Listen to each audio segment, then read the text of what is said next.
1947 July 8-ന് റോസ്വെല്ലിന്റെ സമീപത്തെ ഒരു റാഞ്ചിൽ ജോലി ചെയ്തിരുന്ന മാർക്ക് ബ്രാസൽ എന്ന കർഷകൻ തന്റെ പശുക്കളെ തിരയുമ്പോഴാണ് ചില ഒടിഞ്ഞുപൊട്ടിയ മെറ്റൽ പീസുകളും അലുമിനിയം പോലുള്ള ദൃഢമായ വസ്തുക്കളും കണ്ടെത്തിയത്.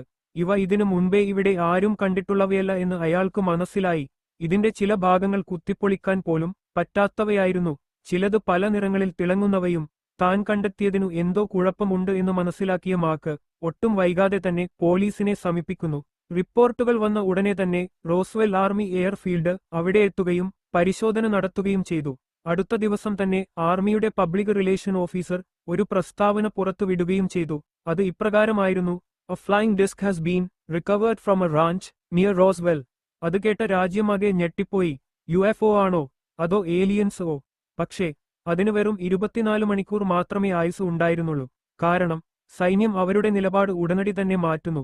No, it was a weather balloon, we made a mistake. ആ പ്രസ്താവന കൊടുത്തതോടെ മുഴുവൻ സംഭവം തലകീഴായി മാറി. പക്ഷേ എങ്ങനെ ഒരേ ദിവസം ആൾക്കാർ കണ്ട ഉൽക്കവിമാനം വെറുമൊരു കാലാവസ്ഥ ഗുബ്ബ ആയി മാറും? മാർക്സ് ബ്രാസൽ അന്ന് പറഞ്ഞത് അവർ കണ്ടത് കനം കുറഞ്ഞ മെറ്റലുകളും അതിനകത്ത് അജ്ഞാത ചിഹ്നങ്ങളുള്ള പാത്രങ്ങളും വേറിട്ട രചനകളും ഉണ്ടായിരുന്നു എന്നാണ്. അതൊക്കെ ചെറുതില്ലാത്ത കാര്യമല്ല.